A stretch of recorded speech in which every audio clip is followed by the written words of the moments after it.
Bom dia, boa tarde, boa noite, sejam todos muito bem-vindos a mais um vídeo aqui no canal Vem Dividendos. Eu sou o Rodrigo Colombo e hoje eu quero bater um papo com vocês, vou falar aí dos motivos de eu ter tirado alguns fundos da minha carteira, né? O VISC, MXRF, o BBPO, o ONIF e o FAMB, tá? Eu vou explicar um pouquinho para vocês por que depois de YouTuber eu comecei a vender esses ativos. Primeiramente, se você ainda não é inscrito no canal, cara, se inscreve aí, porque é de graça, tá? Você vai receber no mínimo 3 vídeos por semana. Aqui embaixo, aqui na descrição, tem alguns links aí também, links de download para e-book, link para você participar lá do meu grupo lá do Telegram, onde eu mando mensagens, link do meu Instagram, onde eu respondo perguntas todos os dias, o dia todo. Então tem muita coisa legal para você participar e se aproximar e receber mais informações de graça aí, vindas de mim e da minha equipe. Hoje a gente vai bater um papo aí sobre o porquê que eu vendi alguns ativos, né? Em dezembro eu estava de férias, eu não estava gravando, mas eu coloquei no Instagram que eu tinha feito a venda de uns ativos, a venda de uns fundos imobiliários, né? Então eu resolvi vir gravar esse vídeo, eu falei que eu iria gravar, então eu vim gravar esse vídeo para vocês, né? Quando eu comecei no YouTube, eu sempre falava, eu tô há 10 anos nisso aqui, eu nunca vendi nenhum fundo imobiliário da minha carteira. Era meio que eu me achava falando isso, né? Eu não sabia o que tava por vir e eu não tô falando de crise. Algumas pessoas perguntaram, Rodrigo, tu tá vendendo por quê? Por causa da crise? Tá com medo? Não, eu não tô falando disso, eu não me preocupo com isso, tá? Mas eu comprei fundos imobiliários durante muito tempo e na maioria das vezes esses fundos, principalmente os fundos mais antigos, eram fundos que você abria, né, um relatório e em 30 minutos você sabia tudo sobre o fundo. Porque se você abre o relatório do ABCP, por exemplo, cara, é muito simples você analisar. Porque é um ativo só, é um imóvel só, um empreendimento só. Você analisa as informações, fechou, é um bom fundo, analisa a região, acabou, não tem mais o que analisar. Mas isso foi se tornando mais complicado a cada dia, né? O mercado mudou, o Brasil mudou, os investimentos no Brasil mudaram, né? Tempos atrás, o foco era monoativo, monoinquilino, né? Tem SHPH, tem ABCP, GRLV, cara, muitos ativos que fizeram muito sucesso lá atrás, e tem até outros aí, até mais conhecidos ainda, mas que fizeram muito sucesso, porque numa época em que mono era bom, né? Uma época em que mono era uma coisa que valia a pena ter, não que não vale a pena ter hoje, mas lá atrás era muito difícil você ter um multi muito grande. O momento é diferente, o momento da economia é diferente, o momento do Brasil é diferente. 2019 foi passando e os fundos imobiliários foram cada vez mais indo para um lado como os REITs americanos, né? Foram se focando em multi-imóveis, se tornando cada vez maiores. Então, assim, os fundos começou a aparecer fundos muito grandes, né? XPML, XPLG, GGRC. Para você analisar um fundo desse, conseguir ver os ativos, analisar os imóveis, né? Que é uma coisa que eu gosto de fazer, cara, se torna muito difícil. Muito complicado, né? Você leva muito tempo. Então, se você vai acompanhar o XPML, olhando imóvel por imóvel, crescimento das vendas, crescimento do estacionamento, crescimento da renda, mano, você vai perder muito tempo.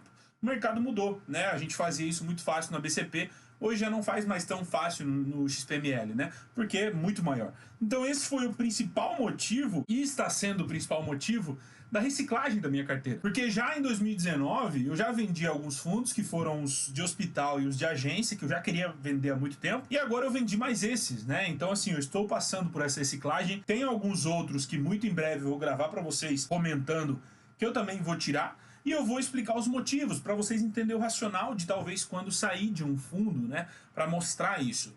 E aqui eu coloquei ali embaixo ali boletim, né? Eu quero mostrar o boletim para vocês verem como mudou. Bom, então só para vocês entenderem a mudança que aconteceu aí em 2019, especialmente, né? Durante os 10 anos também mudou pra caramba, mas 2019 foi o ano assim com maior mudança. Esse aqui é o boletim que a B3 envia, é o boletim mensal, tá? Esse aqui é de novembro de 2019, então ainda tem o de dezembro, que vai ser entregue agora em janeiro, né? Então esse aqui é o de novembro, tá? Então ainda tem mais um mês no ano, mas prestem atenção. Essa aqui é a quantidade de ofertas públicas que aconteceu no ano de 2019, tá? Ofertas públicas e CVM 400 no ano de 2019. Foram 60, tá? Com volume de valor em quase 20 bilhões, tá? Então olha o tamanho do gráfico.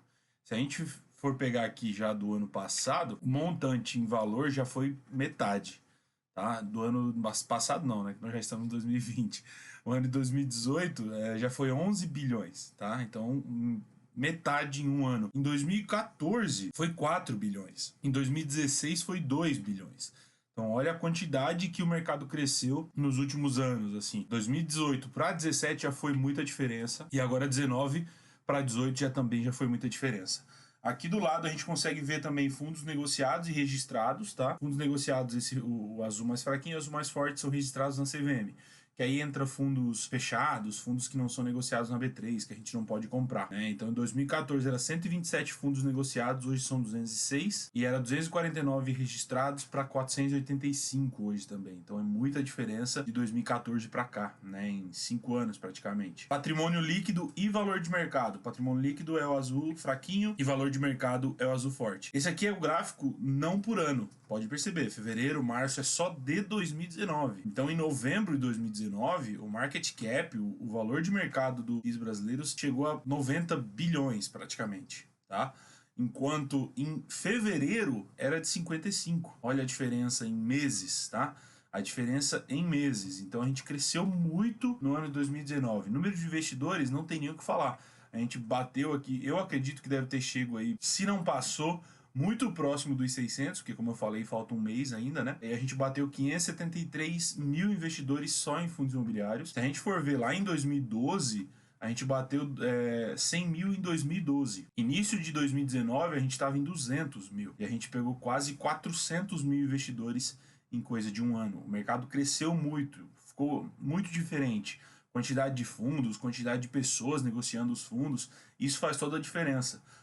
Esses gráficos aqui mostram negociação, ó. Olha a quantidade de negociação de volume anual, ó, o volume anual negociado em 2019, de número de negócios e volume em valor. Volume mensal também, olha a diferença, quanto mais foi passando, quanto mais o pessoal foi entrando, isso em dezembro de 2018, quanto mais o pessoal foi entrando, e a média diária também por ano, olha só, média diária de volume de bilhões negociados por ano. Olha a diferença absurda para 2018, 2019 lá para 2014. Então o mercado ele mudou pra caramba. E algo que eu queria mostrar aqui também, os fundos mais negociados, tá? Mais negociados do ano de 2019, que é o que eu falei para vocês um pouco ali antes. Tem fundos aqui conhecidos antigos? Tem. KNRI, HGLG, né? Estão aqui, BBPO, olha só.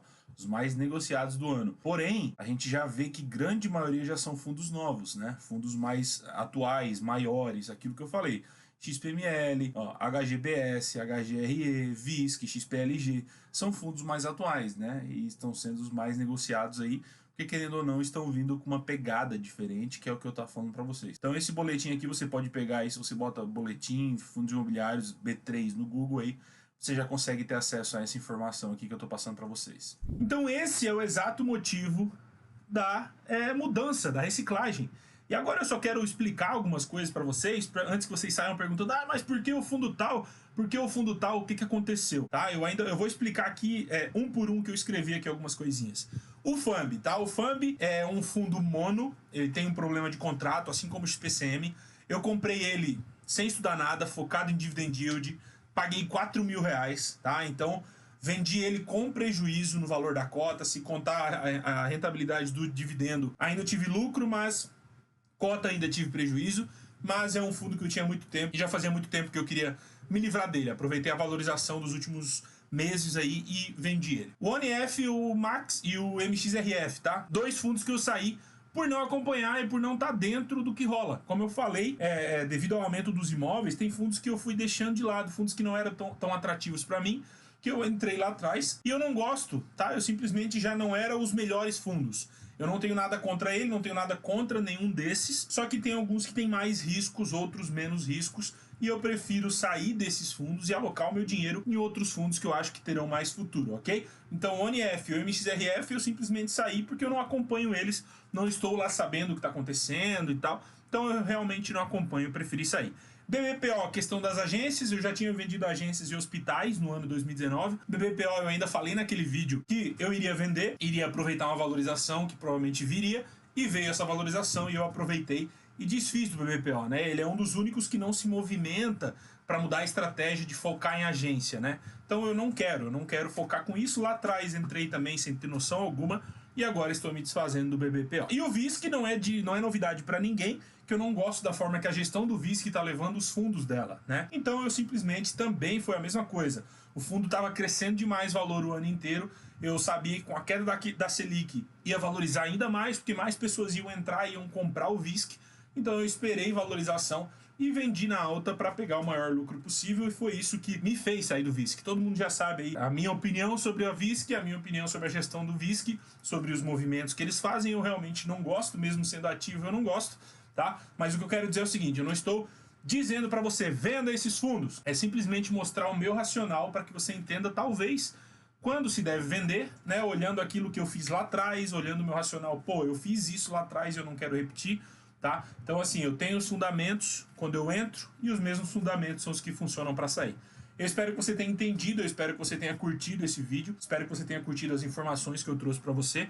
Tá? Hoje eu não tenho mais nenhum desses fundos, o único que eu tive prejuízo em si foi o FAMB, tá? Tive um bom prejuízo, mas também tudo tranquilo, a rentabilidade dele durante o tempo aí acabou se pagando. Então prejuízo de dinheiro exatamente acabou não rolando, os outros eu consegui bons resultados porque eu comprei bem barato, né? Mais lá atrás, lá quando era tudo muito diferente, como eu mostrei pra vocês, tudo mudou. Espero que vocês tenham curtido, espero que vocês tenham entendido o meu racional. Não levem isso pra vocês. Ah, não, vamos fazer igual o Rodrigo. Não. Pega aquilo que eu falei, tenta colocar dentro da estratégia de vocês. É um racional pra você parar e pensar o porquê que você entrou e definir se você deve sair, definir se você deve ficar, até quando você vai ficar. É sempre bom você ter isso, essa válvula de escape. Espero que você tenha curtido. Se você ainda não se inscreveu no canal, se inscreve aqui no canal. A gente produz conteúdo semanal, 3 vídeos na semana no mínimo. Agora temos o Spotify, que eu esqueci de falar. Tá todos os links na descrição aqui, dá uma olhada aqui. Tem link de e-book de graça, tem grupo no Telegram, tem meu Instagram, tem Spotify. Cara, tem muita coisa, tudo de graça aqui nos links da descrição. Um abração, a gente se vê nos próximos vídeos e até mais.